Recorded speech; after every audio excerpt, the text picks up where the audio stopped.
Ouais, j'adore ma robe.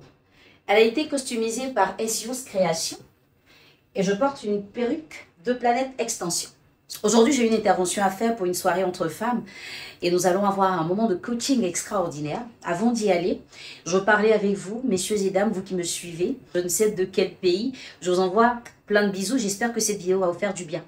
Pourquoi est-ce que vous avez du mal à donner des explications à une personne avec qui vous êtes en couple? Assez souvent, les hommes se sentent épiés par une femme qui demande « Où est-ce que tu vas ?» Ils ont l'impression d'être surveillés. Ils ont l'impression d'être traités comme des bébés. Ils se sentent même des fois emprisonnés. Et moi, je suis curieuse de savoir comment est-ce que les gens arrivent à vivre sans avoir des habitudes de couple alors qu'ils sont en couple. Quand vous êtes célibataire, que vous sortez de votre maison, évidemment, les meubles ne peuvent pas vous poser de questions. Mais à partir du moment où vous mettez une femme dans votre maison, même dans votre vie, sachez que vous avez des comptes à lui rendre, des informations normales à lui donner. Vous allez voir un ami, chérie, je sors, je veux voir mes amis. Je rentre un peu tard, ne m'attends pas. Ce sont les bonnes manières, ça c'est la base. Ou bébé, je veux faire un voyage avec mes amis. Ça va se faire de telle période à telle période. Voici pourquoi on y va. Et quand vous y êtes, il faudra bien garder le contact avec madame. Il ne faut pas la priver de contact, de communication. Quand elle a besoin d'être rassurée, il faudra le faire. Parce qu'à partir du moment où vous êtes en couple avec cette personne, vous comprenez que vous n'êtes plus seul. Et quand on n'est pas seul, on ne fait pas les choses que pour soi. On fait les choses pour deux.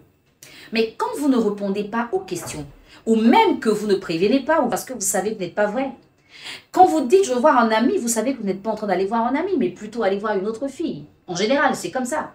Quand vous dites « je veux voir mes parents », ce n'est pas vos parents que vous allez voir, raison pour laquelle vous n'avez pas d'aisance à communiquer ce que vous avez à faire parce que vous savez que ce n'est pas vrai. Mais sinon, si vous êtes dans la vérité, vous le dites. Tous les hommes ne sont pas pareils, c'est clair. Mais là, on s'adresse à ceux qui ne sont pas justes, qui ne sont pas corrects dans leur relation et qui utilisent le pouvoir ou la position de « je suis l'homme » pour maltraiter une femme. Une femme qui n'a pas de doute ne pose pas de questions.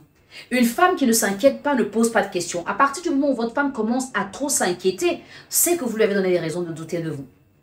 Mesdames, j'entends certaines dire des fois, de toute façon, il ne m'a pas marié, je n'ai pas de compte à lui rendre. Et pourtant, vous êtes dans sa maison. Qu'est-ce que vous faites là-bas? Est-ce qu'on vous a menotté? On vous a attaché? Vous êtes obligé de rester? Non. Les bonnes manières dans une relation ne naissent pas quand on est marié. Elles naissent parce qu'on a été éduqué tout simplement. Et vous ne pouvez pas être dans la maison d'un homme, faire des choses sans lui dire. Soit disant, je ne suis pas encore mariée. En fait, c'est lui que vous aimez ou c'est la condition de femme mariée que vous aimez? Vous ne pouvez pas laisser un homme sans information. Vous ne décidez pas d'accorder de l'importance, du respect, de l'intérêt à un partenaire parce qu'il vous a marié. Vous le faites parce que c'est tout à fait normal.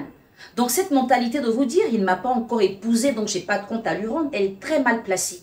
Et il faut savoir aussi que personne ne vous maintient dans une condition qui ne vous plaît pas. Là où un homme, au départ, vous a fait 1, 2, 3 enfants sans engagement, vous avez le droit de faire une pause et de dire « Ah, il faut que ça change ». Mais si vous restez là pour faire 5 enfants, ne vous dites pas, quand vous n'êtes pas encore marié, il n'a pas de droit sur vous. Si, parce que quand vous sortez de votre maison, on dit la femme de temps. C'est comme ça qu'on vous appelle dans les quartiers. Et même quand vous êtes chez lui, que vous êtes malade, vous ne dites pas, comme il ne m'a pas marié, c'est pas à lui de me soigner. Vous vous laissez entretenir. Il faut tout simplement avoir la facilité d'être assez correct dans une relation et de développer de bonnes manières. Si on ne les a pas, il ne faut pas en être fier. Il faut plutôt chercher à les avoir en les apprenant tout simplement. Parce que je sais qu'ils le font sciemment, il y en a qui ne savent pas comment s'y prendre, mais je crois que cette vidéo devrait pouvoir vous discipliner. Alors si vous savez que vous avez eu des fois des écarts comme ça envers votre homme ou envers votre femme, il faudrait aller vers elle ou lui et dire « Excuse-moi chérie, je ne savais pas que je faisais mal. Comment tu aimerais qu'on gère notre relation ? Pour la suite, voici une volonté qui pourrait calmer, en tout cas apaiser cette personne qui vous en veut, qui en a marre et qui a mal de la mauvaise attitude que vous avez. Mais si vous ne faites rien, ça veut dire que vous assumez. Et des fois, quand on assume de faire mal à quelqu'un, quand on sait qu'on fait mal et qu'on n'est pas dérangé, c'est qu'on n'a plus besoin de cette personne. Pourquoi est-ce que vous vous embêtez alors que vous pouvez vous libérer tout simplement? Au revoir. Vous avez aimé cette vidéo? N'oubliez pas de la liker, la commenter et la partager. N'oubliez pas. Ce 12 février, de 10h à 11h30, aura lieu la première de la deuxième vague pour le coaching Confiance en soi. Vous voulez retrouver confiance en vous? Vous avez envie de booster votre confiance, briser les barrières, sortir de votre zone de confort? Inscrivez-vous dès maintenant. Vous aurez 4 semaines pour 4 modules qui vous feront certainement du bien.